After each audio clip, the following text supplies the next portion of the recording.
Okay, great. So, hello. Since this panel is about living under threat in Labrador, before I say anything at all today, I want to come clean. Before the public symposium on Muskrat Falls that I helped organize in Happy Valley Goose Bay back in February, I had never been to Labrador. I had never heard that ever so particular crunch of the packed snow under my feet while walking. I had never gone dog sledding in sunny, bright winter. I had never experienced my breath instantly freezing on the balaclava while skidooing on Lake Melville, and I had never seen the Mealy Mountains. Clearly, I was missing out. Labrador is a truly special place. But it's not just because of its impressive environment and the feeling of freedom that one has while exploring its vastness with locals in winter. Given what I just said, of course, it's not my place to stand here and speak about the rich cultural life of the Inuit and Innu of Labrador. We have so many incredible people here who've been sharing details about their history, traditional practices, ways of life, struggles, and fears that they now face on their communities over the past 2 days. Jessica Penny, of course, did an amazing job giving us a window on some of those perspectives earlier, as well as Denise Cole and others, so thank you for that. On that note, I do want to remark that during our few days in Labrador, local people, some of whom were here with us today, were unbelievably gracious and willing as they shared their stories, including their pain, with us in both the formal setting of the February Muskrat Falls Public Symposium and in informal settings. I mean, in their homes, on skidoos, in cabins, on dog sleds, in trucks. I will get to the details of this big Muskrat Symposium in February in a moment, but what I've told you so far is just a very modest inkling of an indication of the possibility of intertwining stories and narratives. You see, up until February of last year, I had largely identified as a primary theoretical, often isolated philosophical thinker from Newfoundland. And I now identify as an engaged public philosophical thinker from Newfoundland and Labrador. The stories I was personally told in Labrador about how Muskrat Falls changed local lives, along with the experience of being with these people in their homes, changed how I identify with our province and therefore how little old me tells my story. I began thinking about how much the dominant narrative history of Newfoundland has so often neglected Labrador, with the exception of moments in which money could be made. During our time in Labrador, many people spoke, of course, of how ignored they felt in the context of the political decisions made here in St. John's. And again, Jessica Penny reiterated some of this today with the words of Elfgren Davis as he expressed his feelings that being inferior was, quote, I think from your presentation, always the situation with Labradorians anyway. See, the narratives that we listen to and adopt shape who we are. Our identities, argued philosopher Paul Ricoeur, are never completely stable and totally incoherent. Instead, we're always in this in-between of actively interpreting our own experiences in ways that make sense in our own stories. So the stories which were shared in February at the Muskrat Falls Symposium, and which we've been hearing since yesterday here, are testament to the grave consequences that the Muskrat Falls Electric Project has been having on how the people of Newfoundland and Labrador identify. It also affects who they can be in the future, who their kids will be, and what cultural practices will be passed on to future generations. So during our time in Labrador, are we too far ahead? Yeah, there we go, thanks. So during our time in Labrador, we were fortunate, I'm sure a lot of people know who this is, to spend a few hours with Mina Campbell, who communicated to us clearly and effectively what the loss of the seal hunt would mean for her, and how this project is directly affecting the cultural practices that she can pass down to her nieces. She expressed how the project is going to render the shared bonding experience surrounding the seal hunt impossible. So to make things clear, this project is directly affecting who Mina and her nieces will be, and it is also taking something from her possibility to relate to them. And this is not something that can be substituted by monetary compensation. I mean, it's obvious. Everybody here, I think, asked the same question, whether the government of Newfoundland and Labrador and Nalcor really take this point about the possibility of subsidy clearly, at all, seriously at all.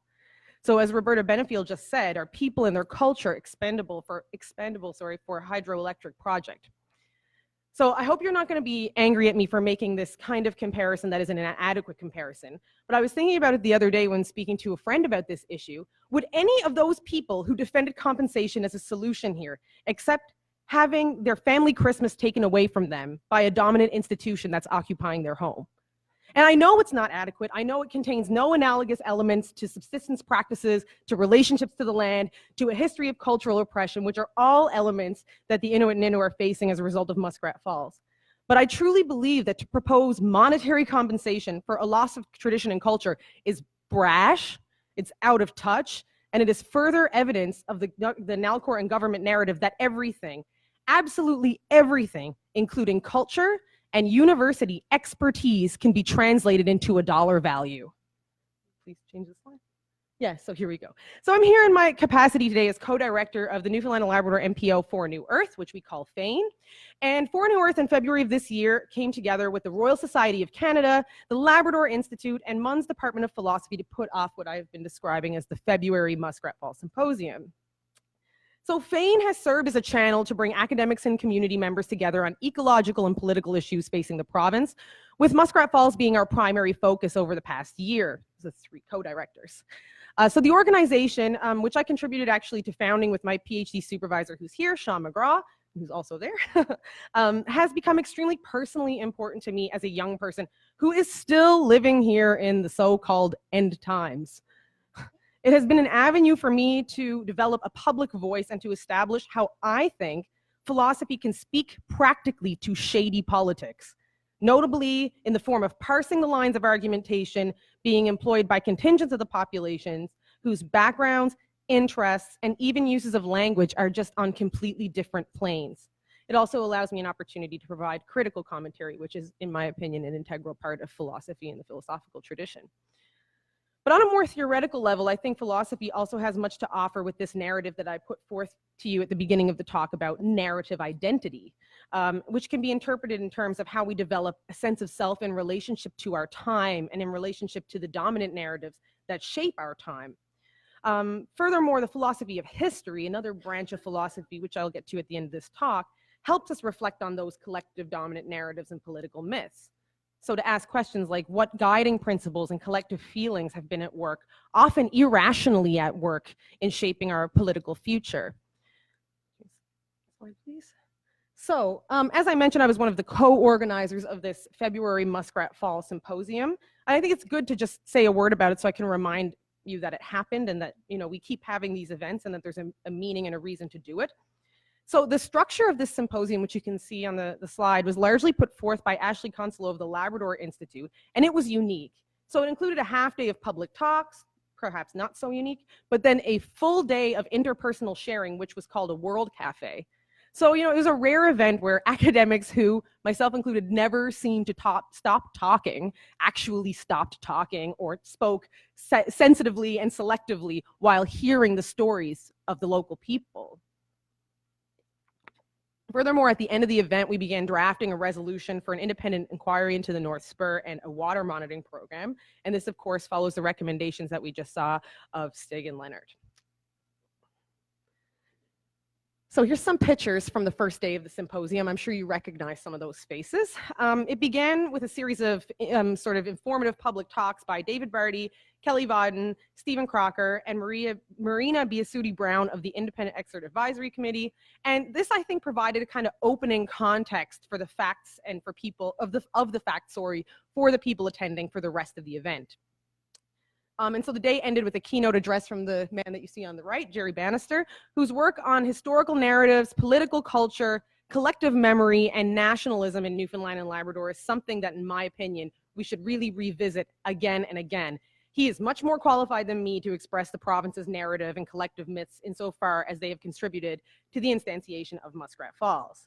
So I would say that you should look at some of Jerry's work, right? I find that it really forces us to face that Danny quote that was blaring at us in the Liz Solo video yesterday where he says, "This is called progress." So this is in philosophy, we would analyze it as a teleological myth towards progress, right? There's no possibility it can fail. It's progress. We move from a state of suffering and a state of shambled sort of asunder beings into one mega project that delivers us from all of the problems that we ever had. And you know, oil issues, collapse of the fishery, that's just part of that collective struggling. And what happens in the end is this delivery, almost a theological moment where everybody is in a community of perfect prosperity. This is what Jerry's work, in my view, addresses. You can actually hear Jerry give a talk in town in February, actually, at the Marine Institute, called The Return of History, Newfoundland and Labrador, after the oil boom and the hydro bust. Change the slide, please. So the World Cafe format, which you can see here, I think the image is kind of effective, was something I was totally unfamiliar with, actually, before this event. But it was an incredibly effective way to both share and, above all, listen and absorb. So the whole idea of it was to create dialogue, learning, sharing, and all of this to sort of give people an opportunity to listen and understand mostly local people of the region. Also some researchers, but it was primarily locals. So just to give you a very quick rundown on who the World Cafe hosts were, so the hosts of these tables who spoke to the other people as we all rotated, they literally like hosted us at a table about their experiences, about what they know, and shared it with small groups. So the hosts, there was Tracy Doherty, obviously, of the United Nations Declaration on the Rights of Indigenous People, Marjorie Flowers on traditional food contamination, Melissa Best on Mud Lake flooding, Emily Philpott here on resistance and activism, Scott Nielsen on intangible cultural assets, Craig Chalk on the North Spur, Sylvia Moore on land learning, Jim Learning on justice and colonial oppression, Matt Pike on Gull Island, Roberta Benefiel on emerging resistance networks, Ernie McLean on business impacts, and Jacinda Beals on the mental and emotional impacts. So during these conversations, I said that the hosts at the separate tables faced the participants and spoke to them about what is going on for them. And the participants also got a sense of this and cried, learned, and really got to partake in discussions about what is happening existentially, we could say, to somebody else. So it was conducted in a flexible conversation style, and everyone could contribute how they felt as they wished. It was a totally different form of sharing information from the formal academic conference that I am used to. So slide, please. So then, as you can see here, on March 1st, we partnered up with Dave Vardy and Jim Learning to have a truly publicly accessible event at the Peter Easton Pub. The meeting was called What's Next for Muskrat Falls? And surprisingly, the place was actually packed. This was kind of put together last minute to bring what we had done in Labrador to a St. John's audience who was genuinely interested. We didn't need a booking. We just went to the Peter E., had the event. There were a lot of people there, and Dave's work, of course, gave us hope that we can slowly start to reclaim democratic institutions together. He also notably described Muskrat Falls at this event as a Ponzi scheme and emphasized a criminal event of Muskrat Falls that needs to be pursued. Jim Learning emphasized the point about the actual lives of Labradorians being left out of the dominant narrative and argued that Labradorians provincially elect only to be owned and not to be represented. So that was just my rundown to give you an idea that things did happen, things are happening, For New Earth is involved in those things that are happening. But am I the only one who asks myself from time to time, what's the point of all these events? Why do we keep talking and having meetings? Well, I have some reasons, I think. If I haven't made it clear enough, I think at these events, a lot of us begin to listen to the stories and pain of others who suffer under the dominant narrative of this mega project. We can then, in turn, incorporate their realities into stories we tell about who we are as Newfoundlanders and Labradorians. I think a lot of us feel that feeling today about what we learned from Denise Cole. So through these public events, we also have a unique experience to hear the narratives of those affected, but also an opportunity to learn facts and to learn the opinions of the experts who have actually done the work to find out what the numbers behind Muskrat Falls are.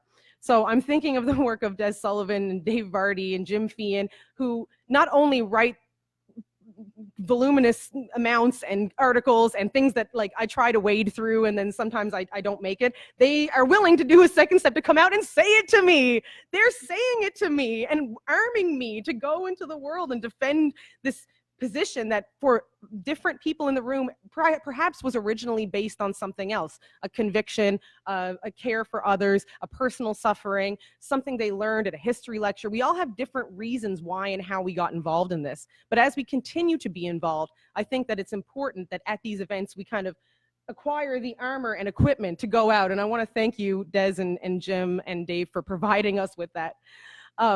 So after these symposium public talks, it's my view that we can incorporate our impressions and knowledge of these figures and truths into our own methods of discerning how to publicly express just how damaging this project has been and how we feel about our own political culture.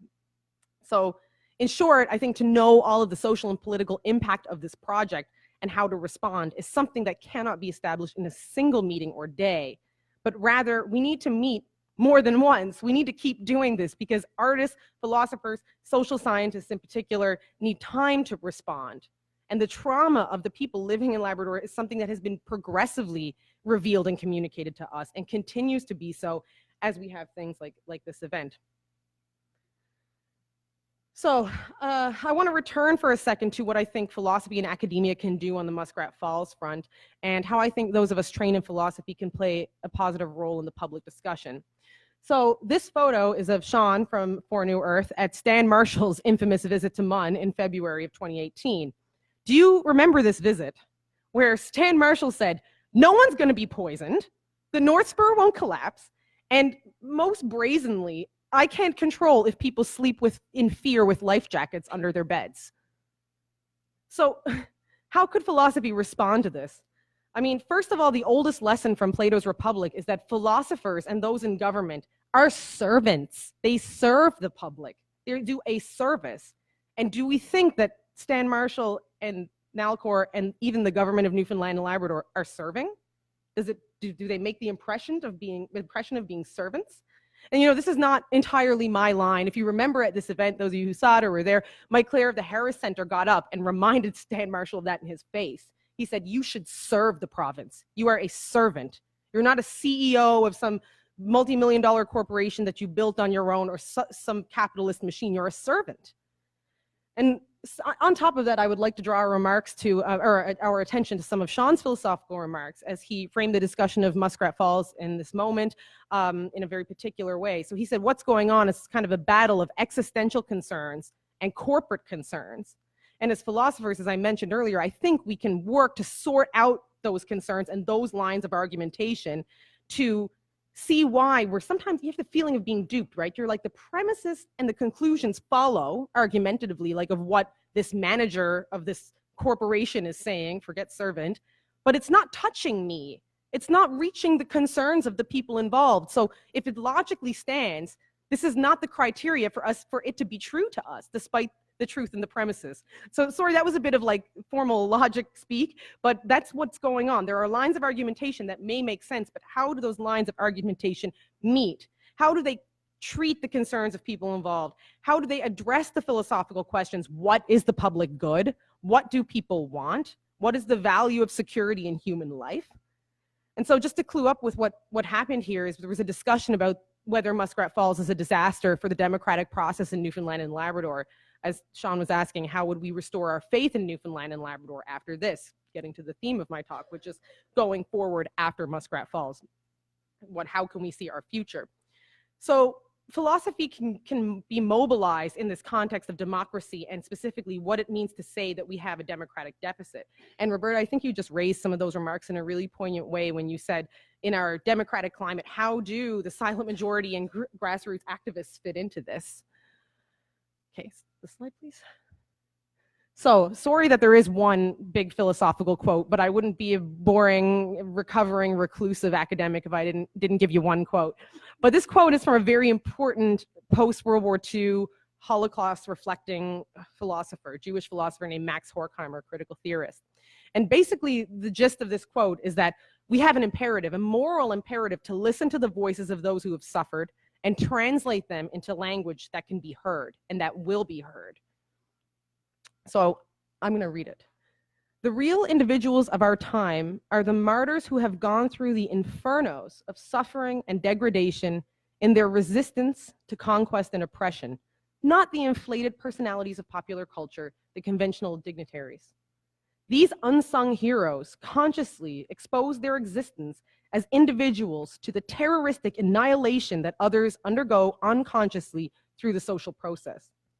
The anonymous martyrs of the concentration camps are the symbols of the humanity that is striving to be born. The task of philosophy is to translate what they have done into a language that will be heard, even though their finite voices have been silenced by tyranny. And I would argue that many of the voices that we've started to hear from people living in Labrador are finite voices that have been silent by tyranny and people who have undergone this sort of suffering that Horkheimer is alluding to. So Horkheimer is famous actually for this thematization of suffering, particularly also in theological circles. And he argues that suffering can never be encompassed into a single dominant narrative. In short, language is never adequate to suffering. There's always an element of suffering or trauma or damage that cannot be reasoned away, no matter how many lines of argumentation that we have. And this has been touched on, of course, a few times in the symposium so far. Gerald Vanderling talked about this relation of art to the question of how we can stop being complicit in the suffering of others. In the discussion yesterday, neutrality and apathy in the face of oppression were scrutinized as expressing a complicity with this Danny Williams bogus progress narrative. And finally, Tracy pointed out here today earlier that the imperative is to listen. I think you said listen to the stories that are coming out. And I'm with you on that. So just my final slide. I have a couple of questions and things we can think about going forward. So these are just some questions in the context of the philosophy of history of Muskrat Falls that could be fruitful for discussion. So I wrote more of the answers in a big question, but I've put them in smaller questions in my talk. So what new ways of engaging with collective history, moments of societal change, and community dynamics might better enable Newfoundlanders and Labradorians to shape the future direction of the province in the wake of the Muskrat Falls controversy and its associated impacts? It's impossible for the people of the province to unite as some sort of large community, which nevertheless contains diverse self-governing subcommunities, to make a decision, to decide how the majority of the populace wants to move forward on this issue. It is clear that we are at a critical moment of possible change in Newfoundland and Labrador's trajectory. And while it is impossible to clearly answer these questions here today in a single session, we can begin by criticizing what I called the teleology or direction of Newfoundland and Labrador politics. We can identify how harmful the nationalist narrative of us in Newfoundland versus them has truly been, and we can dismantle the political myth that the collective suffering of the mostly settler population Newfoundland and Labrador will one day be resolved by a massive economic, industrial, fix-all solution. So I'm of course touching here on what Neria Aylward said this morning regarding the trope that we talk as if we are the ones who are put down. Furthermore, we can continue to truly listen to the stories of those who've been directly affected by Muskrat Falls, and also of those activists who've been historically silenced or even right now are blacklisted, and sensitively incorporate their perspectives into our own narratives as people who live here. And finally, perhaps we can begin to rewrite the narrative of this province in a very modest way. Modesty, I would argue, something that Newfoundlanders and Labradorians have more to learn about. Modesty, a way that we can move towards empowered communities, focusing on democratic institutions that work and check and speak to power. And finally, which would actually encourage and give young people, young, modest innovators, a reason to stay in this province. Thank you very much.